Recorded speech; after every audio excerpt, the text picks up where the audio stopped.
और अगर नहीं पढ़ेगा तो कुछ भी नहीं सीख पाएगा, है ना। लिहाजा अपने बच्चों को पढ़ा रहे, अपने बच्चों को पढ़ा रहे। पूरी दुनिया में आबादी के एतबार से हमारी दूसरी पोजीशन है। फर्स्ट नंबर पर ईसाई, दूसरे नंबर पर मुसलमान, पूरी दुनिया में। दूसरी पोजीशन पर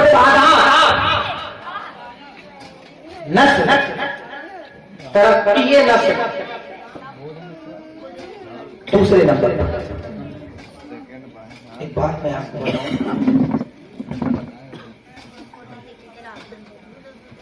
दुनिया की एक कौम है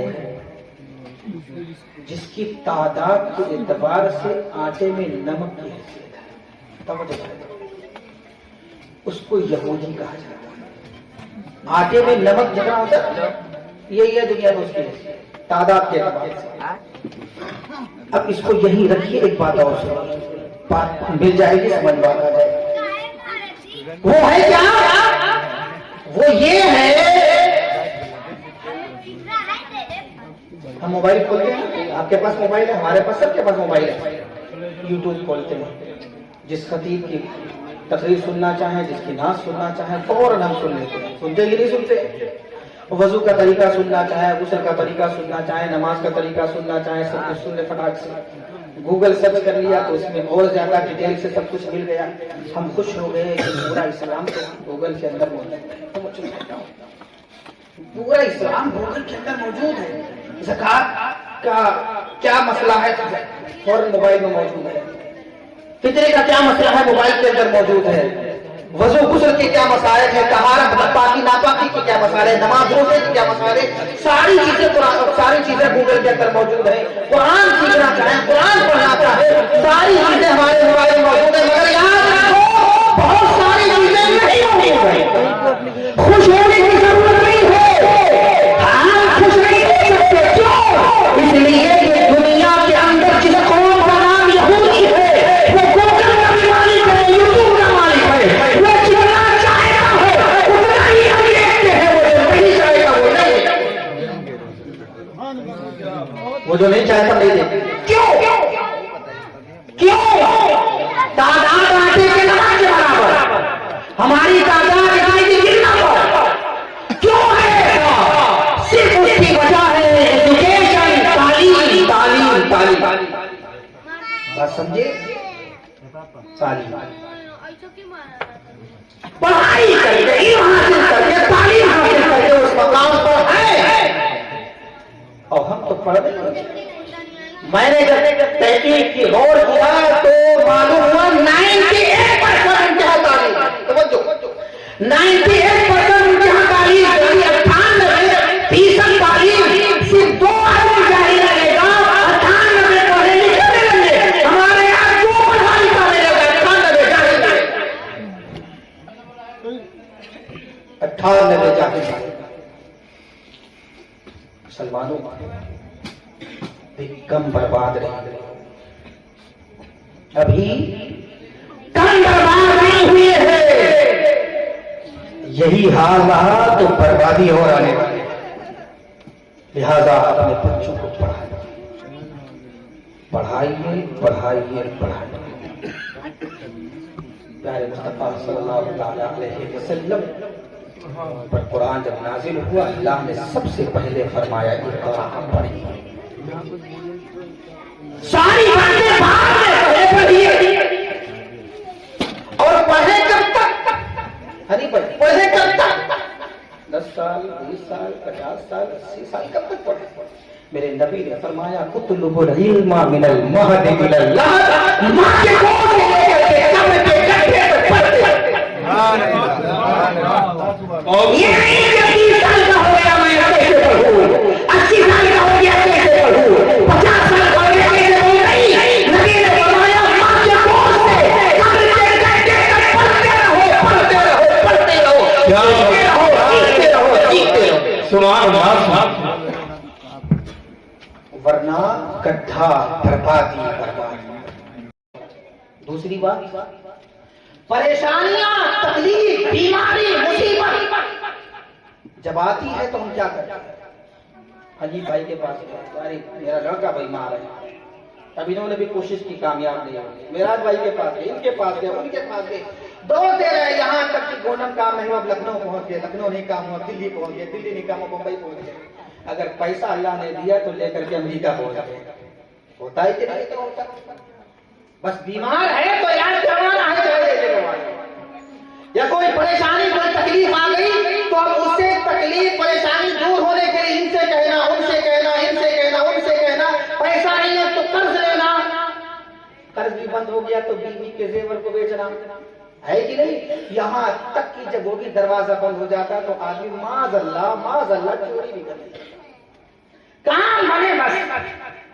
मेरे भाई आप ये बताइए, अगर किसी का बेटा बीमार हुआ, कोई परेशानी आई, कोई तकलीफ हुई, किसी की बेटी जवान हो गई, शादी होने करने के लिए इंतजाम नहीं हो पा रहा है, सारे रोने धोने, सारी बातें इधर उधर मदद करिए, बताओ कभी आपने रात की तन्हाई में अपने खुदा से कहा परवरदिगार परेशानी?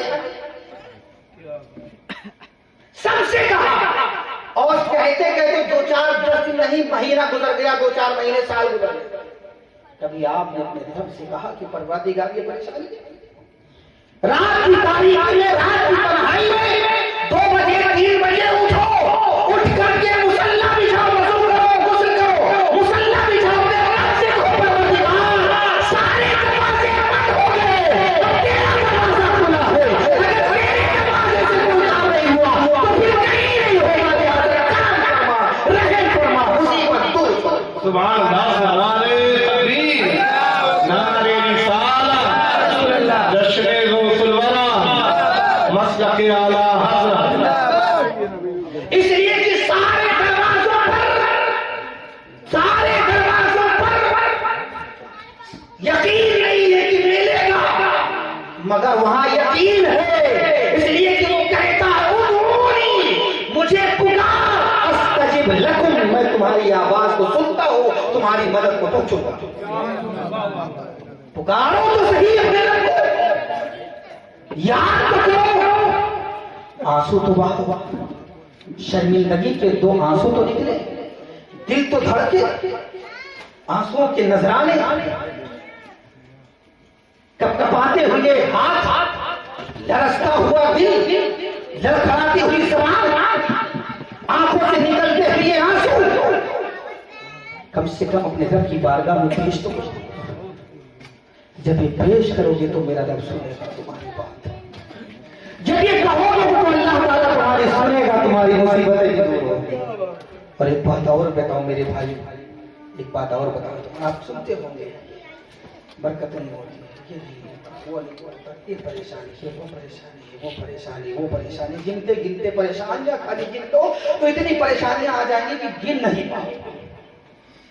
नमाजों के बारे में आपने सुना, फजर की नमाज पढ़ो तो ये बरकत, जोहर की पढ़ो तो ये बरकत, असर की पढ़ो, बहरहाल अब मैं वही अगर तफसीर से सुनाऊं तो 1 घंटे के लिए वही हो जाएगी।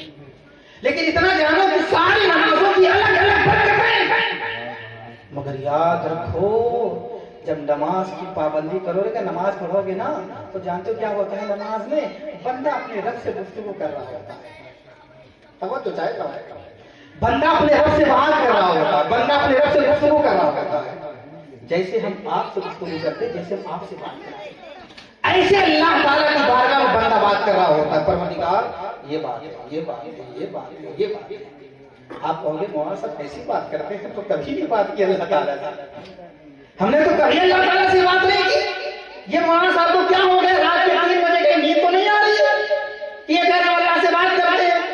अरे मेरे भाई, आप भी खुदा से बात करोगे, तरीका बता देता हूँ, आप भी खुदा से बात करेंगे। सुनो, अल्लाह ताला अपने बंदे से बात कर रहा है, या अय्युहल्लज़ीना आमनू, ईमान वालों, या अय्युहन्नासु तक़ू, ऐ लोगों अल्लाह से डरो।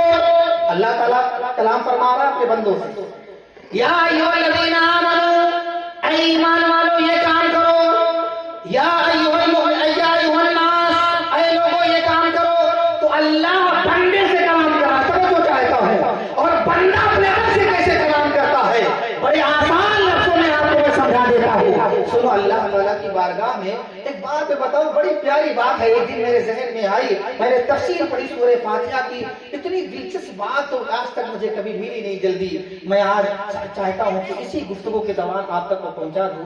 बंदा जब नमाज पढ़ने के लिए खड़ा होता है ना, तो सबसे पहले सूरह फातिहा पढ़ता है। सना के बाद क्या पढ़ता है? सूरह फातिहा। अब सूरह फातिहा को समझो ये क्या है।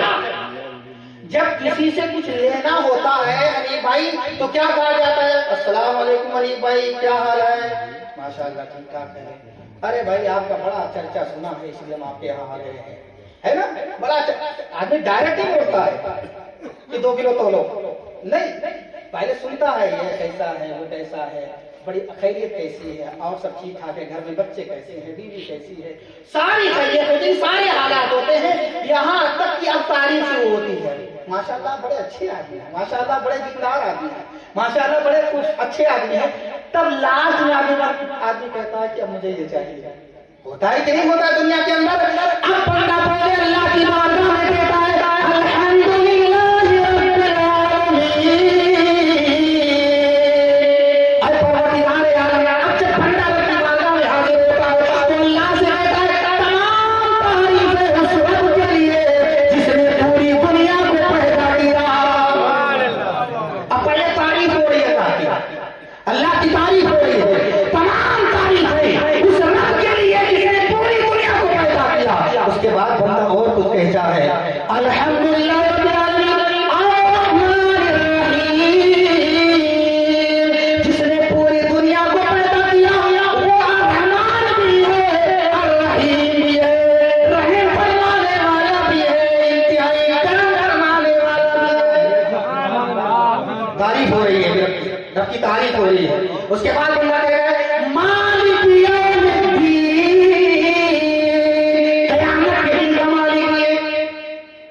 अब जब इतनी बात हो जाती है, अल्लाह की तारीफ हो रही है, अब बंदा अपनी आजिज़ी पेश करता है, अपने आप को रब की बारगाह में बताता है परवरदिगार तेरी क्या है, तेरी क्या शान है और तेरी बारगाह में हमारी क्या हैसियत है। कहता है परवरदिगार आलम दुनिया में होता नहीं है, सारे दरवाजे बंद हो गए, बहुत सोच समझ के तुम्हारे पास आए, होता नहीं होता है। तो कहता है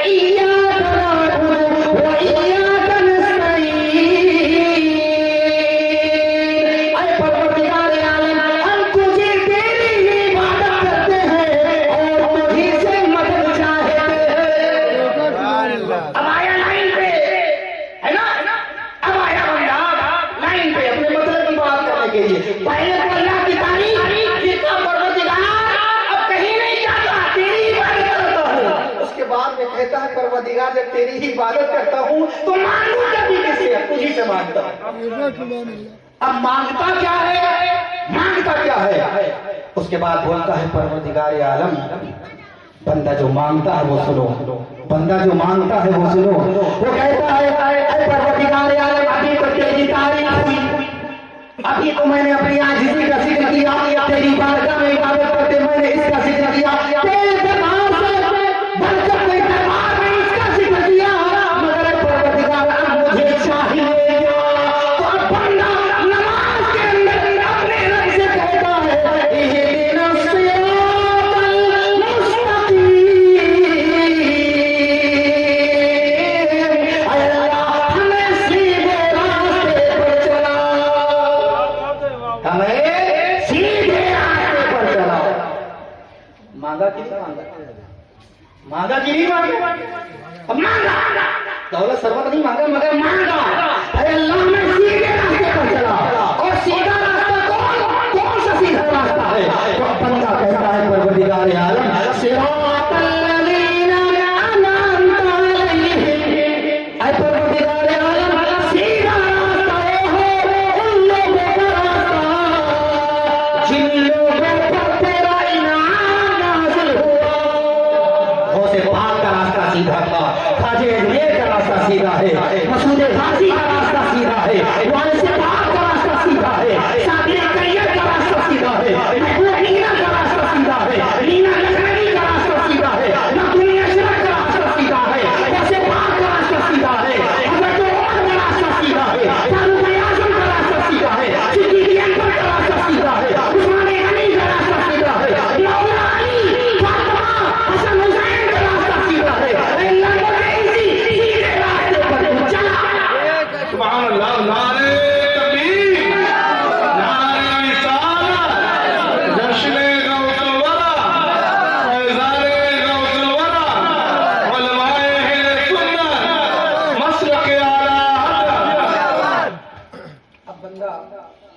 मांगता भी है और कुछ कहता है अल्लाह मुझे ना देना।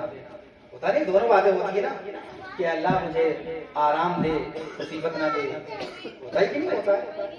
भाई ये मिले और ये ना मिले, बंदे की अपनी ख्वाहिश होती है। तो बंदा कहता है सिरातल लज़ीना अनअमता अलैहिम, ऐ परवरदिगार आलम उन लोगों के रास्ते पर चला जिन पर तेरा इनाम हुआ। अब कुछ नहीं चाहिए, अब कुछ नहीं चाहिए। वो कहता है गैरिल मग़दूबि अलैहिम वलद्दाल्लीन,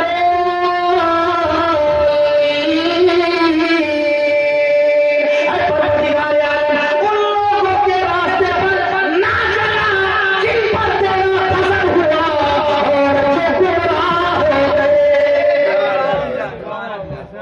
फिरौन के रास्ते पर न चला, हामान के रास्ते पर न चला, शद्दाद के रास्ते पर न चला, कुफ्फार और मुशरिकीन के रास्ते पर न चला, है ना? अब एक बात और सुनो, अब बताओ गुफ्तगू हुई कि नहीं हुई, बातचीत हुई कि नहीं हुई अपने रब से? बंदा अपने रब से हम कलाम हुआ कि नहीं हुआ?